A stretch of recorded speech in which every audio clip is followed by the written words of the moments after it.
Un Shalom, bienvenidos a quienes están aquí con nosotros cada semana en esto que llamamos estudiantes de Torah. No es otra cosa, el estudiante no es otra cosa que un discípulo.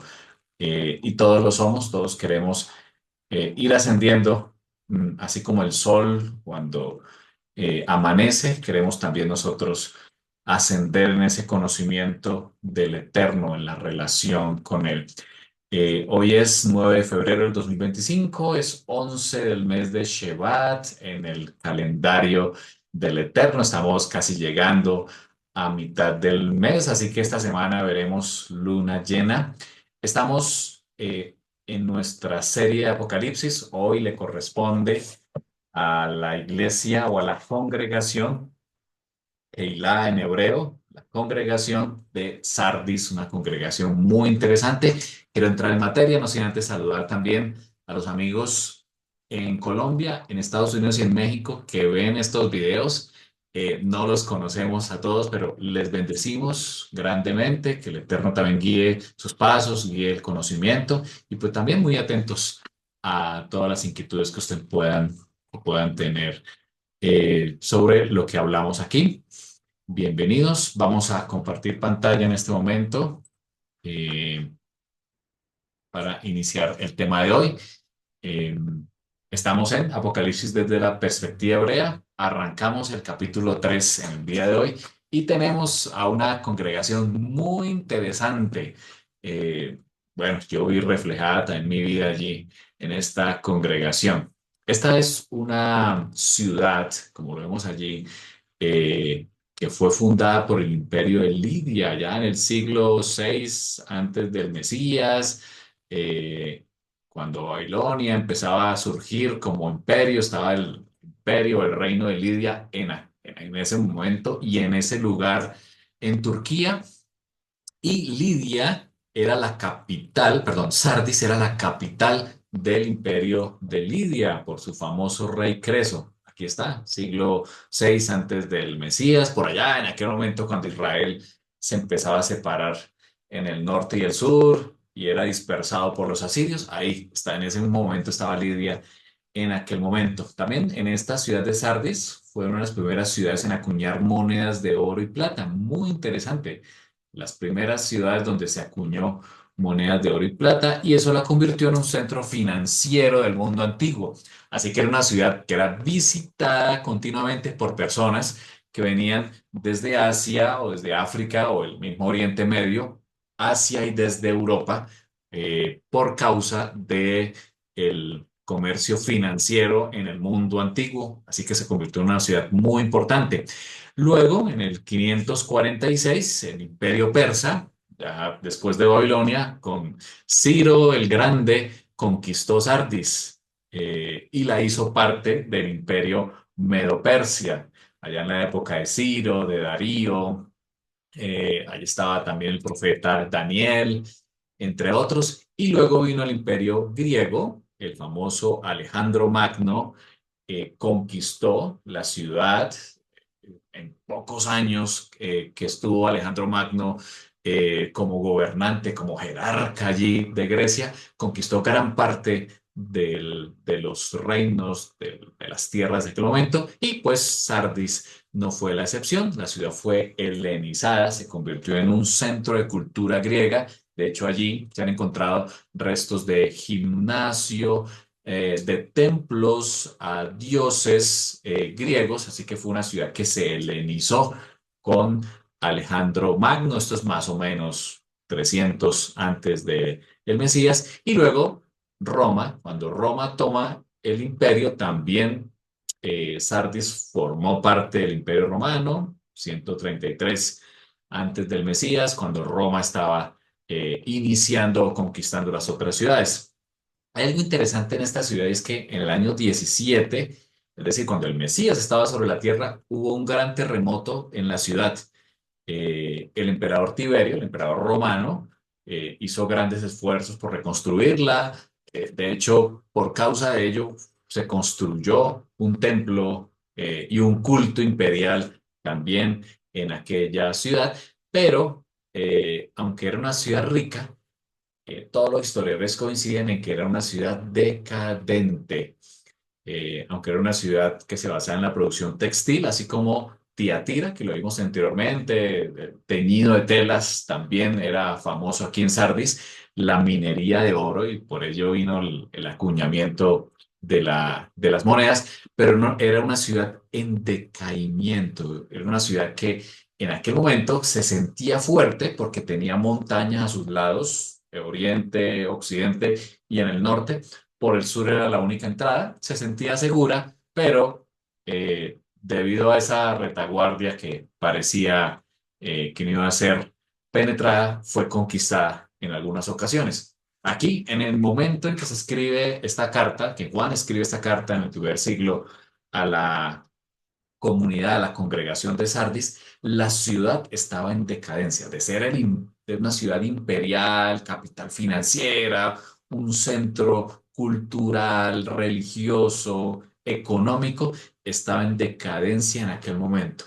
Y quizás la carta precisamente se escribe en esos términos, cuando Yeshua mismo dice que parece, ¿cierto?, que estás vivo, pero realmente estás muerto. Así como la ciudad estaba en decadencia, también la congregación que estaba sentada en esta ciudad era una ciudad que estaba en decadencia. Aquí tenemos a Sardis en la ruta del mensajero entre Tiatira y Filadelfia, que será la próxima congregación que estudiaremos. Estas cuatro ciudades, como sabemos, están en la parte continental de lo que hoy es Turquía, a diferencia de Éfeso, Esmirna y Pérgamo, que están en la costa. Fíjense que todas guardan una relación muy común. Habían sido helenizadas, tenían dioses en sus templos, grandes centros de desarrollo económico, dada su ubicación estratégica. Turquía tiene una ubicación muy privilegiada, pero asimismo estaban contaminadas con lo que estaba ocurriendo en, en la esfera religiosa. Aquí había un culto a Artemisa. Sardis tenía un gran templo a la diosa Artemisa, diosa de la fertilidad y la caza. Tenía el culto imperial, ya lo hablamos, aparte de que habían sus templos a sus dioses, también estaba el culto al emperador. Recuerden que el culto al emperador es un reemplazo del culto a Mesías, porque el emperador era como el hijo de Dios, así se le llamaba. Así que reemplazaba el concepto que ya se conocía a través de Israel como el Hijo de Dios. El culto imperial fue algo que vino a desplazar el culto al Hijo de Dios. Y también algo muy interesante es que había una sinagoga, quizás la sinagoga más importante que existía entre aquellas ciudades asentadas en el Asia Menor era Sardis, donde estaba una comunidad judía.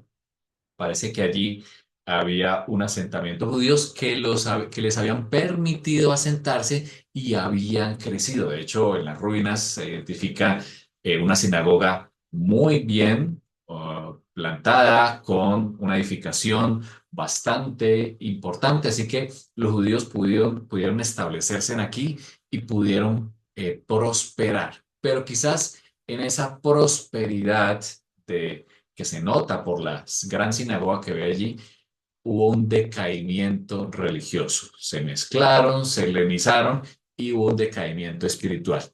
Y por eso aquí Yeshua se presenta, número uno, como el que tiene los siete espíritus. Muy interesante, va a haber una relación muy estrecha entre esta congregación o el mensaje a la congregación de Sardis con el Yom Kippur. Lo vamos a ver. Aquí lo primero es que Yeshua se presenta como el que tiene los siete espíritus, y ya lo vimos en las clases anteriores de Apocalipsis. Eso viene de dos textos. Uno, el de Isaías, que es de donde nace este concepto de los siete espíritus, cuando Isaías escribe en su capítulo 11: del tronco de Isaí brotará un retoño, un vástago nacerá de sus raíces.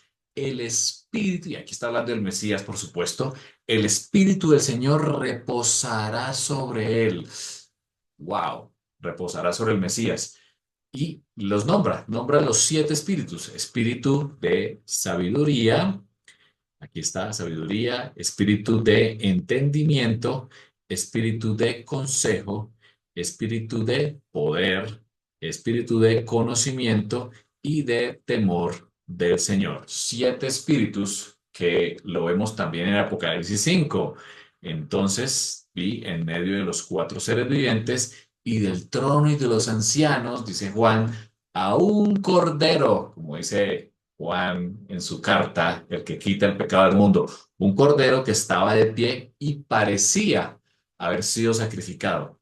Tenía siete cuernos y siete ojos, que son los siete espíritus de Dios. Juan en la visión de Apocalipsis 5 confirma que este Yeshua, el que muere, el que es sacrificado por nuestros pecados de muerte, es el mismo que Isaías 11:1, aquel sobre quien fue ungido con los siete espíritus del Eterno.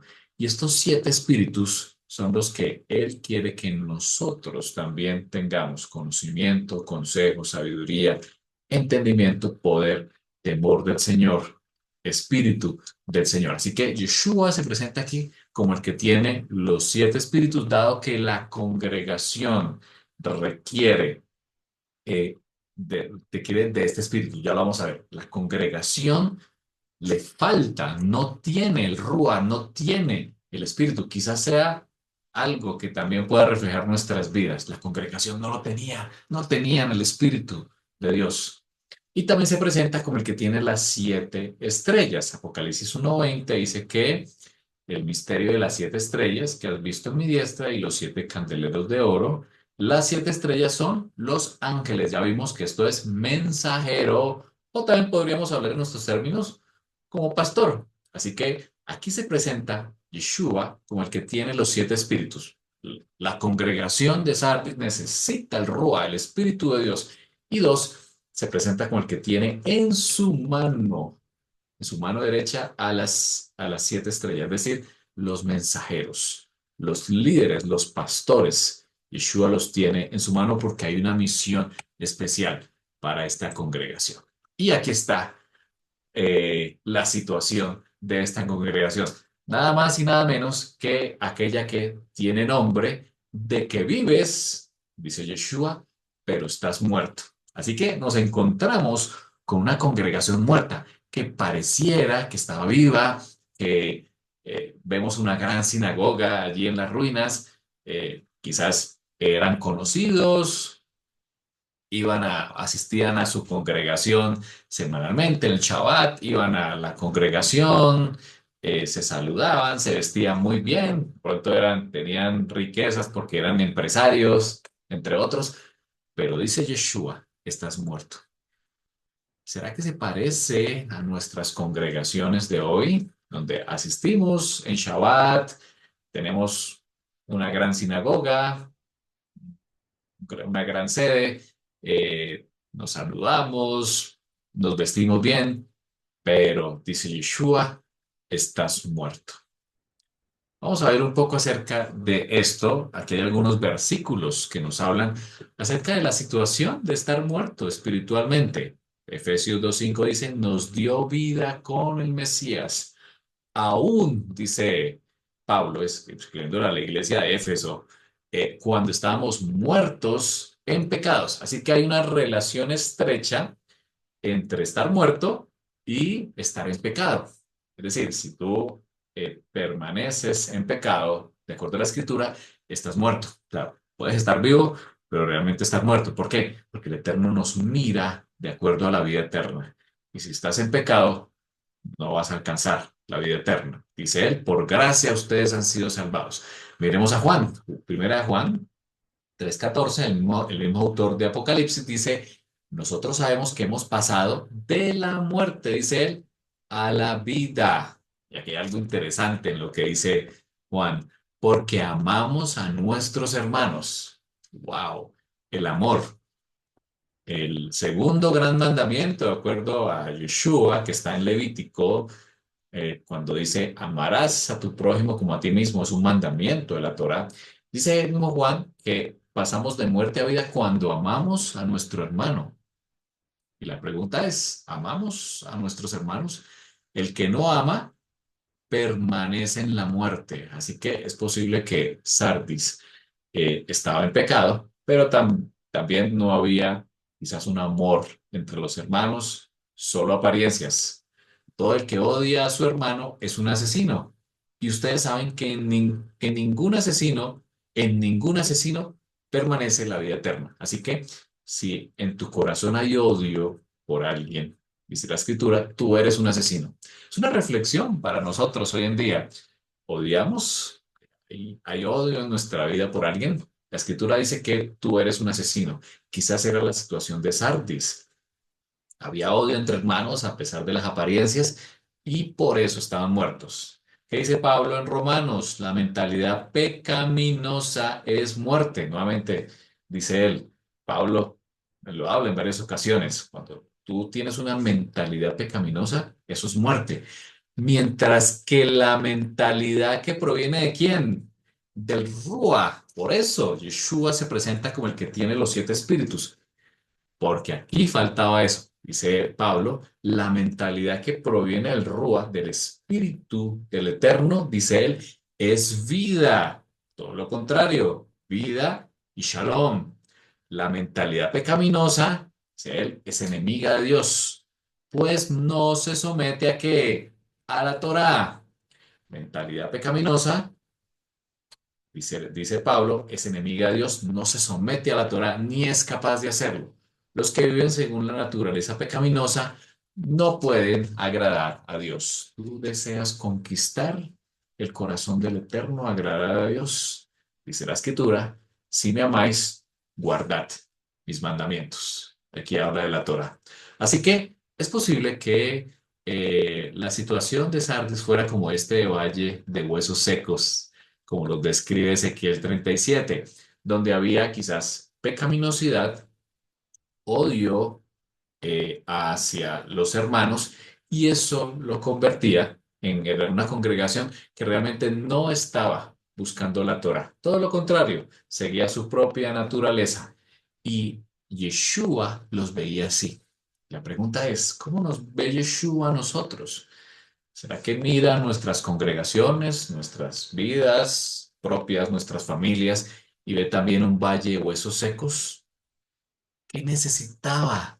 ¿Qué necesita Sardis? ¿Qué necesitamos nosotros? La respuesta está en esa visión de Ezequiel 37, el valle de los huesos secos, una profecía preciosa que escribió Ezequiel. Y dice así, la mano del Señor vino sobre mí y su ruaj me llevó y me colocó en medio de un valle que estaba lleno de huesos. Así que quizás Ezequiel vio lo mismo, así como Yeshua veía a Sardis, un valle de huesos secos.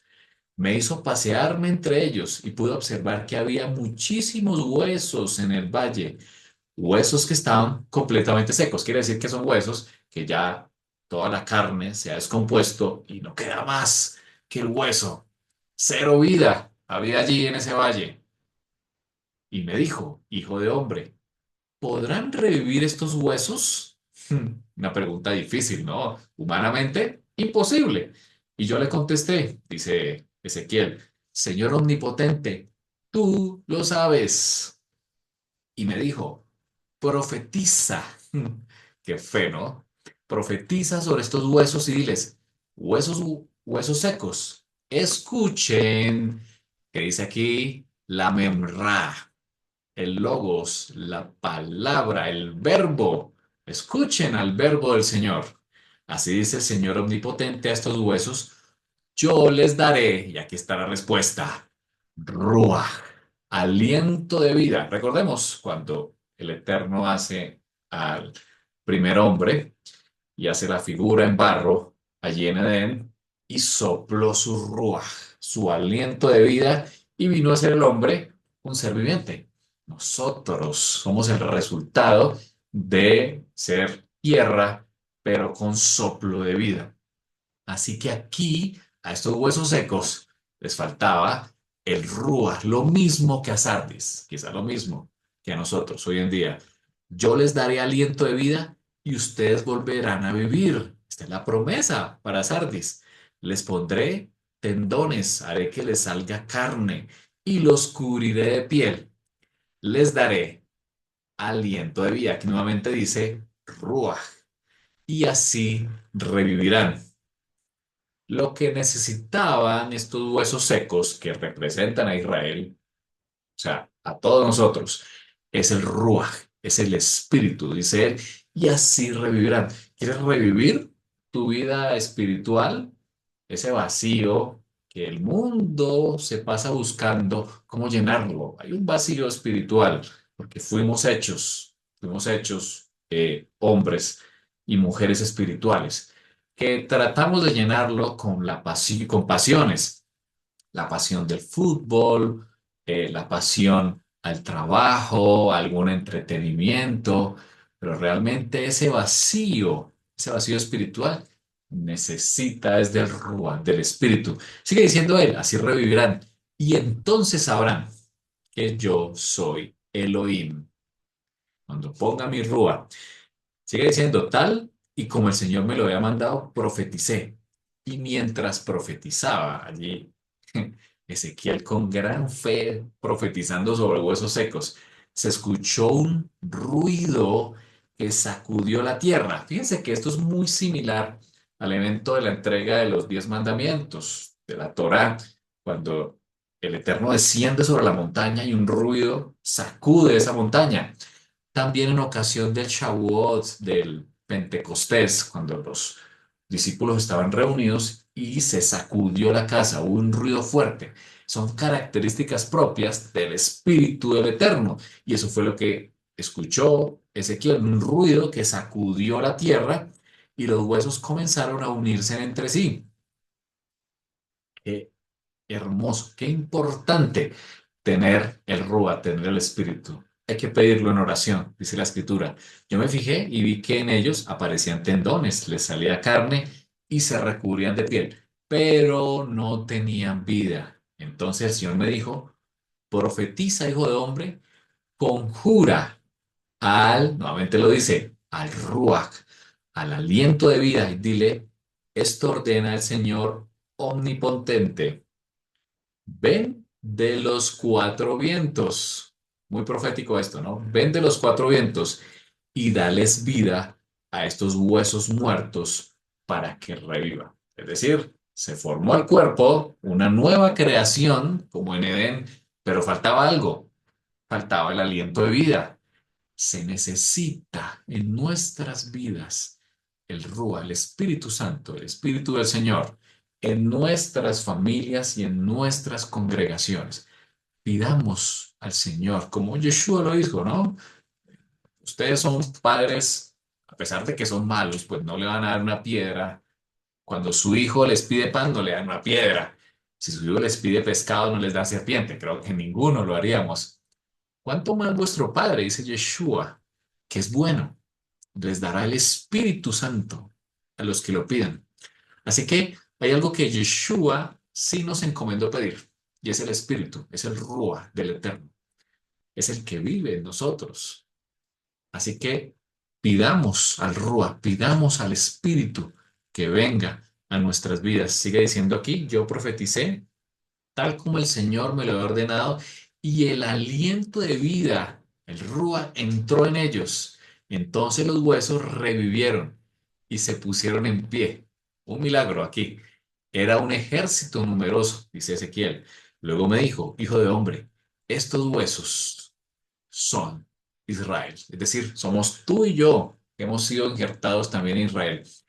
Ellos andan diciendo, nuestros huesos se han secado, no tenemos esperanza, estamos perdidos. Pero dice el Eterno, he aquí, yo los hago revivir con mi espíritu. Sardis necesita del espíritu. Dice la escritura, tienes nombre de que vives, pero estás muerto. Este mensaje trasciende hasta hoy. Quizás puede ser que nuestra vida sea así, de que vivamos aparentemente, pero realmente estamos muertos. Vamos a pedir en este momento, desde este momento, vamos a pedir ese ruego. Padre, gracias porque Sabemos, Señor, la necesidad. Tú nos muestras en un espejo claramente que la necesidad que tenemos como pueblo de Israel a nivel mundial, sin importar la congregación, la comunidad, sin importar, Señor, pero sí, Señor, sabedores que hemos sido injertados en Israel, necesitamos el Ruach. Padre, pedimos tu espíritu en nuestras vidas, en nuestras familias, en nuestras comunidades, en nuestros países, en nuestros gobernantes, Señor. Danos, Señor, de tu espíritu, así como Yeshua, nuestro maestro Mesías, nos enseñó. Padre, que revivan nuestros huesos secos. Haznos revivir, Señor, para vida eterna. Pedimos el Rúa en nuestras vidas, en nuestros hijos, Señor, también, para que ellos se aferren a la Torah, se aferren a Yeshua. Gracias, Padre, porque nos escuchas. En el nombre de Yeshua. Amén. Sigue diciendo Juan, sé vigilante y afirma las cosas que están por morir. Aquí hace referencia a la figura de aquel centinela, como vemos en la figura, con el shofar, que anunciaba cosas interesantes. Por ejemplo, cuando estaba la luna nueva y se aparecía la primera astilla, la luna nueva, aquel vigilante anunciaba que era el inicio de un mes. O cuando atardecía en el sexto día y aparecían los primeros testigos, las primeras dos estrellas, anunciaba la llegada del Shabbat. O también, si se acercaban los enemigos, el centinela no podía dormir. El centinela tenía que ser vigilante, tiene que estar atento y anunciar que se acercaba el enemigo. Y eso mismo le dice el Eterno a Sardis, sé vigilante y afirma las cosas que están por morir. Bueno, había otras cosas que Sardis eh, tenía o estaba dejando de lado, pues no es otra cosa que la palabra del Eterno. Leamos algunos textos. Ezequiel 33:7. A ti, hijo de hombre, te he puesto por centinela del pueblo. Ezequiel tenía una función, ser centinela. Por lo tanto, oirás, dice el Eterno, la palabra en mi boca y advertirás al pueblo. El Eterno hoy nos pide también que seamos vigilantes donde estamos, que esta palabra que estudiamos aquí la anunciemos. ¿A quién? A nuestros hijos, ellos son los primeros, a nuestra familia, a nuestra congregación. Primera de Pedro 5, 8 y 9 dice, practiquen el dominio propio. Muy interesante el mensaje de Pedro. Practiquen el dominio propio. Es uno de los dones, eh, perdón, es un fruto del Espíritu, quizás el más importante, el dominio propio. Y manténgase alerta. Su enemigo, el diablo, ronda como león rugiente buscando a quien devorar. Resístanlo, manteniéndose firmes en la fe. Este mensaje es para Sardis. Firmes en la fe, sabiendo que sus hermanos en todo el mundo están soportando la misma clase de sufrimientos. Marcos 13 dice, estén alertas, vigilen, porque ustedes no saben cuándo llegará el momento. Y aquí en, en esta expresión de ser vigilante que se da la iglesia de Sardis, es una expresión de la venida de Yeshua. Fíjense cómo lo conecta el mismo Yeshua en Marcos 13. No saben cuándo llegará ese momento, es decir, la venida del Eterno, la venida de Yeshua. Ser vigilantes. Es como cuando un hombre sale de viaje y deja su casa al cuidado de sus siervos, cada uno con una tarea, y le manda al portero que vigile. Por lo tanto, manténganse despiertos, porque no saben cuándo volverá el dueño de la casa, si al atardecer o a la medianoche, o al canto del gallo, o al amanecer. No sea que venga de repente y los encuentre dormidos. Aquí es una expresión de estar muerto. Yeshua comparó la muerte con el sueño. Y a Sardis se le dice que vive, pero está muerto. Por eso le dice, mantente vigilante, mantente atenta, alerta. No sea que venga Yeshua y te encuentre durmiendo. Y es un mensaje para nosotros que vivimos en esta época. Mantengámonos alertas, no durmamos espiritualmente, no durmamos espiritualmente. Les digo a ustedes y se los digo a todos, manténgase despiertos. O sea, Yeshua insiste a nosotros, los que vivimos en esta época previo a la venida del Mesías, manténganse alertas. No saben día ni la hora en que vendrán. Porque, dice Yeshua, no he hallado tus obras perfectas. Dice él, no he hallado que tengas obras perfectas. Dice él, arrepiéntete, acuérdate de lo que has recibido, guárdalo y arrepiéntete. No he hallado obras perfectas delante de ti. Ahora, en la escritura se habla acerca de las obras perfectas. Mateo 5 dice, sean perfectos, Yeshua lo dice, como vuestro Padre que está en los cielos es perfecto. Por encima de todo, vístanse de amor, dice Pablo, que es el vínculo perfecto.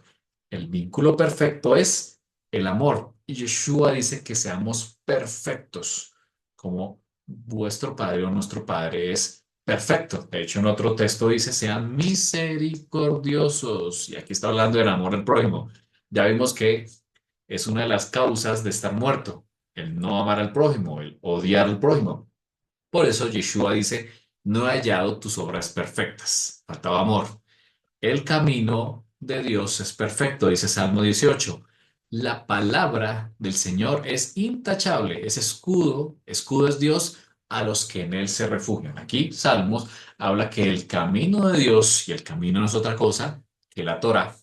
La Torah es perfecta y la Torah nos dice que debemos amar a nuestro prójimo, que debemos ayudar a nuestro prójimo. Deuteronomio lo dice, debemos ayudar al que tiene necesidad. Es un mandamiento. Cuando tú ayudas a otros, estás cumpliendo la Torah. Dichosos, dice Salmo 119, dichosos los que van por caminos perfectos. ¿Y aquí a qué se refiere? Dice, los que andan conforme a la Torah del Señor. David se gozaba. Por eso dedica este gran salmo, el 119, hablar acerca del camino perfecto, que es la Torah.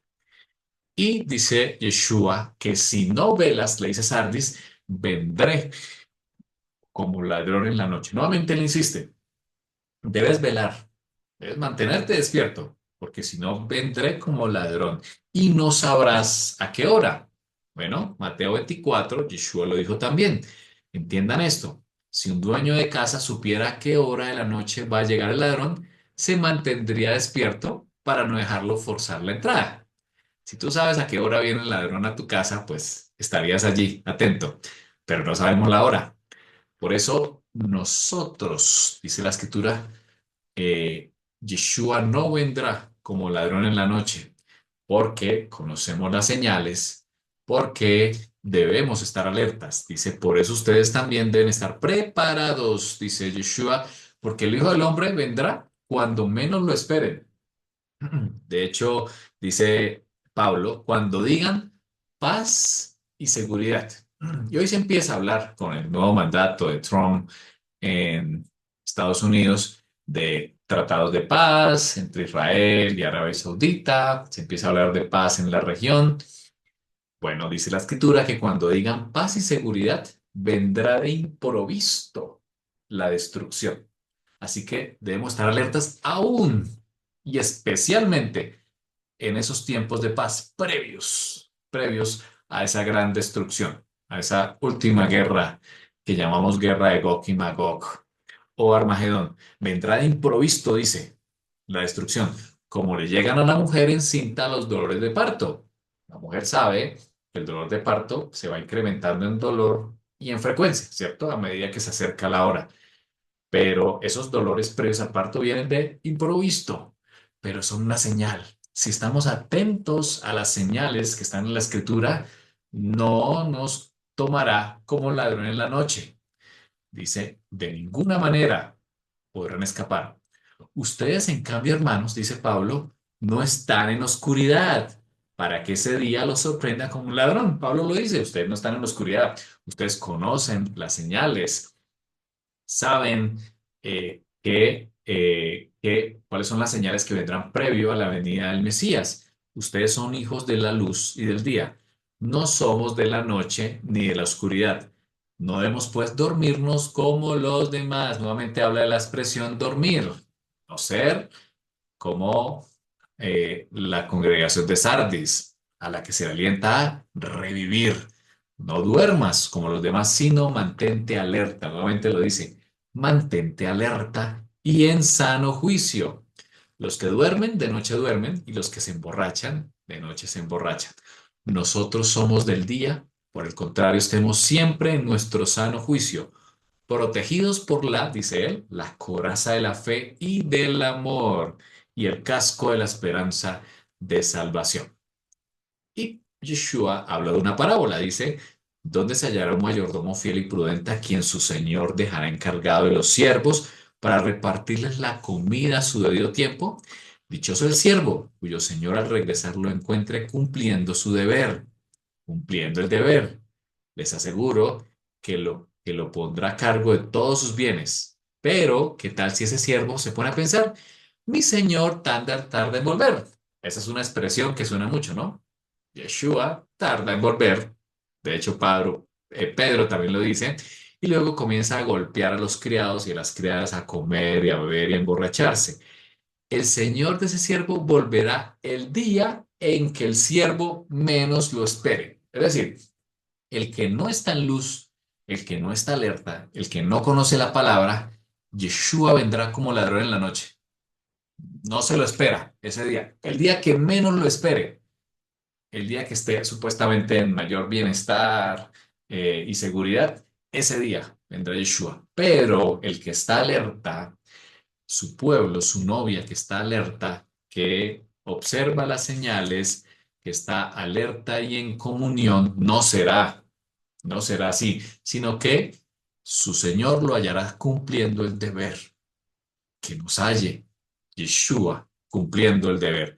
Dice, el Señor de ese siervo volverá el día en que su siervo menos lo espere y a la hora menos pensada, y lo castigará severamente. Esto es una profecía, y le impondrá la condena que reciben los incrédulos. Así que debemos estar alertas para que no nos sorprenda como ladrón en la noche.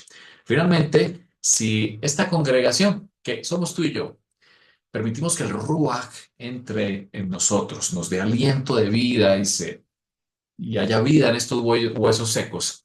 Si el amor al prójimo, el amor al eterno, por supuesto, que son los principales mandamientos de la Torá. Si la Torá está en nuestras vidas y nos mantenemos alertas, atentos, eh, recibiremos bendición. Hay unas bendiciones preciosas que vienen para Sardes, ya para finalizar. Lo primero que dice él es que si te arrepientes, dice, eh, si vencieres, serás vestido de vestiduras blancas. Lo dice dos veces, de hecho, a la iglesia de Sardis. Dice, tengo unas personas que no han manchado sus vestiduras y andarán conmigo en vestiduras blancas. El que venciere será vestido de vestiduras blancas. Esto tiene una estrecha relación con el Yom Kippur. En el Yom Kippur, en el día 10 del mes séptimo del calendario del Eterno, cuando se hace el Eterno, en la época en que el templo estaba en pie, por supuesto, se hacía todo el ceremonial que ya hemos visto, los dos machos cabríos, el perdón de pecados. Hoy en día también lo hacemos para hacer un examen, para que el Eterno examine nuestro corazón, como lo dice el salmista, para renovar nuestra vida y que nuestros nombres sean escritos en el libro de la vida. De hecho, así nos saludamos, ¿no? Que nuestros nombres estén escritos en el libro de la vida, en este Yom Kippur. Habrá un Yom Kippur en el futuro. Por eso Sardis habla de que no nos coja ese día como ladrón en la noche. Vendrá Yeshua y en un Yom Kippur pondrá sus pies en el monte de los olivos y hará juicio como se hacía ese día. Por eso es importante que la novia, que su pueblo esté vestido de vestiduras blancas, es decir, que su vida esté limpia. Leamos algunos textos. Dice Apocalipsis 19 y está totalmente conectado también con la venida del Eterno. Alegrémonos y regocijémonos. Démosle gloria. Ya ha llegado el día de las bodas del Cordero, el día en que Yeshua regresa. Su novia se ha preparado y se le ha concedido vestirse de lino fino, dice limpio y resplandeciente. Y aquí dice que cuál es el símbolo de este vestido que se le concede a la novia. El lino fino son las acciones justas de los santos. Yeshua lo dijo en el Sermón del Monte, que vuestra luz, ustedes que son luz, alumbre a los hombres, que dice él, que vean vuestras buenas obras y glorifiquen al Padre. Así que las obras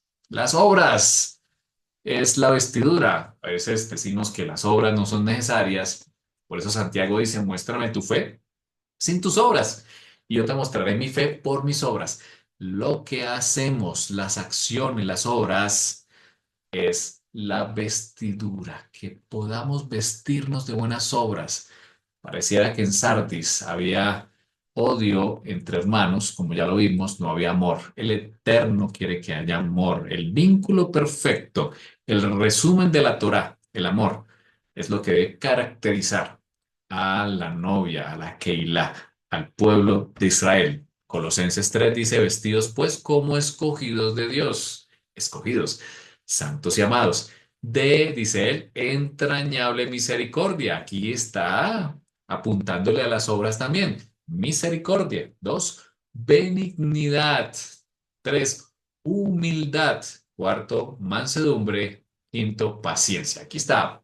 Pablo describe un poco más ese vestido blanco. Ese vestido debe ser de misericordia, de benignidad, de humildad, de mansedumbre y de paciencia, características propias de nuestro Mesías. Por eso, también él a los Gálatas les dice, pues todos sois hijos de Dios por la fe en Yeshua HaMashiach.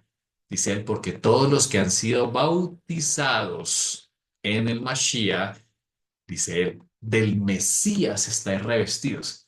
Así que, finalmente, estas acciones justas, ese lino fino que representa las acciones justas, o estas características, este fruto que habla Pablo, misericordia, benignidad, humildad, mansedumbre, no es otra cosa que vestirnos del Mesías. Así que las vestiduras blancas no es otra cosa que vestirnos del Mesías. Que el Mesías sea nuestra vestidura. ¡Wow! Es muy profundo ese pensamiento, estar vestidos del Mesías. Dice Isaías, pues todos sois hijos de Dios por la fe en Cristo, porque todos los que habéis sido bautizados, dice él, en Cristo y de Cristo están revestidos. Este es el mismo versículo de Gálatas 3:26 que ya leímos. El Eterno quiere que nosotros nos vistamos de vestiduras blancas. Y finaliza, ya con esto terminamos diciendo, también le apunta al Yom Kippur, a la venida del Mesías, no borraré, dice él, el que se vista de vestiduras blancas, el que venciere, no borraré su nombre del libro de la vida y confesaré su nombre delante de mi Padre y delante de los ángeles. Hay varios versículos en la Escritura que nos hablan acerca de este famoso libro de la vida. Leamos algunos con Lucas 10:20. Sin embargo, no os regocijéis en esto, de que los espíritus os sometan. Yeshua hablándole a sus discípulos. Regocijaos, que vuestros nombres estén escritos en los cielos. Es decir, no se regocijen de que puedan sanar, de que puedan eh, echar espíritus de demonios. Regocíjense. Es decir, lo más importante, que vuestros nombres estén escritos en el libro de la vida. Fíjense que es una consecuencia en la iglesia de Sardis de lo anterior. Si tú te vistes con vestiduras blancas, que no es otra cosa que el Mesías mismo, y se ve reflejado en tus acciones, mansedumbre, amor, benignidad, es porque estás vestido del Mesías. Eso, dice la Escritura, hace que tu nombre esté escrito en el libro de la vida. Filipenses 4:3. En verdad, fiel compañero, también te ruego que ayudes a estas mujeres que han compartido mis luchas en la causa del Evangelio, dice Pablo, junto con Clemente y los demás colaboradores míos, dice él, cuyos nombres están escritos en el libro de la vida. Estas personas que escribe Pablo tienen unas características. Uno, han compartido las luchas de Pablo, benignidad. Dice, eh, junto con Clemente y los demás colaboradores. Eran personas que estaban dispuestas, que tenían amor por el prójimo. Y Pablo lo dice, sus nombres están escritos en el libro de la vida. Hebreos 12:23, a la Asamblea General e Iglesia de los primogénitos que están inscritos en los cielos, y a Dios el juez de todos y a los espíritus de los justos hechos ya perfectos. Y Pablo dice que la congregación, dice a la congregación, a los primogénitos, dice que están escritos en los cielos. Apocalipsis 13:8. Y la adorarán todos los que moran en la tierra. ¿Quién? Aquí está hablando de la bestia, cuyos nombres no han sido escritos desde la fundación del mundo en el libro de la vida del Cordero que fue inmolado. Aquellos que no siguen al Cordero, sino a la bestia, dice la Escritura, son nombres que no están escritos en el libro de la vida. Apocalipsis 17:8, la bestia que viste, que era y no es, y está por subir del abismo a ir a la destrucción, y los moradores de la tierra cuyos nombres no se han escrito en el libro de la vida desde la fundación del mundo. Aquí nuevamente dice, aquellos que siguen a la bestia, ya lo veremos, son aquellos que no están escritos en el libro de la vida. Y el que no se encuentre escrito en el libro de la vida, dice Apocalipsis 20, será arrojado al fuego. Así que es muy importante, de acuerdo a la escritura, están escritos en el libro de la vida. De hecho, Moshe en algún momento dice, si es tu voluntad, perdona su pecado. Aquí estaba intercediendo por Israel. Si no, bórrame del libro que has escrito. A lo que el Eterno respondió, al que haya pecado contra mí, lo borraré de mi libro. Aquí está el significado. El que peca contra el Eterno es borrado del libro. Nuestra única confianza son los méritos de Yeshua, porque todos hemos pecado. Así que cuando aceptamos el sacrificio perfecto de Mesías y hacemos Teshuvah, nuevamente, girar 180 grados, el camino de la Torah, el camino que es Yeshua, dice él, lo inscribirá en el libro de la vida. Y acontecerá, dice Isaías, que el que sea dejado en Sión y el que quede en Jerusalén será llamado santo. Todos los que estén inscritos para vivir en Jerusalén. Y nuevamente Ezequiel dice, y estará mi mano contra los profetas que ven visiones falsas y hablan adivinaciones mentirosas. No estarán en el consejo de mi pueblo, no serán escritos en el libro de la casa de Israel. Así que hay un libro, de acuerdo a la escritura. Aquellos que se arrepientan, aquellos que pidamos al Rúa como Sartes, al Espíritu, vivamos una nueva vida y andemos en su Torah y nos vistamos, dice, del Mesías Yeshua. Somos inscritos en el libro de la vida. Debemos gozarnos de que nuestros nombres estén inscritos en el libro de la vida. Y eso les deseo a todos, como lo decimos en Yom Kippur al finalizar, que nuestros nombres estén escritos en el libro de la vida. Vamos a orar para finalizar. Padre, te damos gracias por el mensaje a la congregación de Sardis.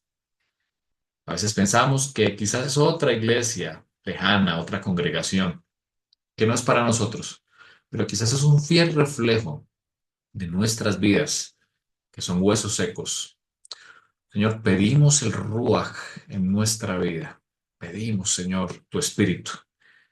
Nos vestimos, Señor, del Mesías, porque al andar vestidos del Mesías, queremos mostrar que nuestra luz alumbre al mundo con nuestras acciones. Son nuestras acciones las que deben predicar. Padre, pedimos que nuestras acciones prediquen, que el amor reine entre nosotros, entre nuestros hermanos, para que, Señor, tú nos veas a través del Mesías con vestiduras blancas. Renunciamos, Señor, al pecado que nos asedia. Danos, Señor, el dominio propio. Danos ese fruto que viene el Ruach. Y pedimos, Señor, también estar en pie, de vestiduras blancas, cuando venga el Mesías, alertas, preparados para ese día. Gracias, Padre, por el mensaje. Que nuestras vidas sean revivificadas. Danos el aliento de tu Rúa a nosotros y a nuestros hijos, Señor. Esta es nuestra petición hoy, el Rúa. Lo pedimos por el nombre de nuestro Mesías Yeshua. Amén. Amén. Bendiciones a todos. Bendiciones a los que nos ven posteriormente, a ustedes, a sus vidas, a sus hijos también.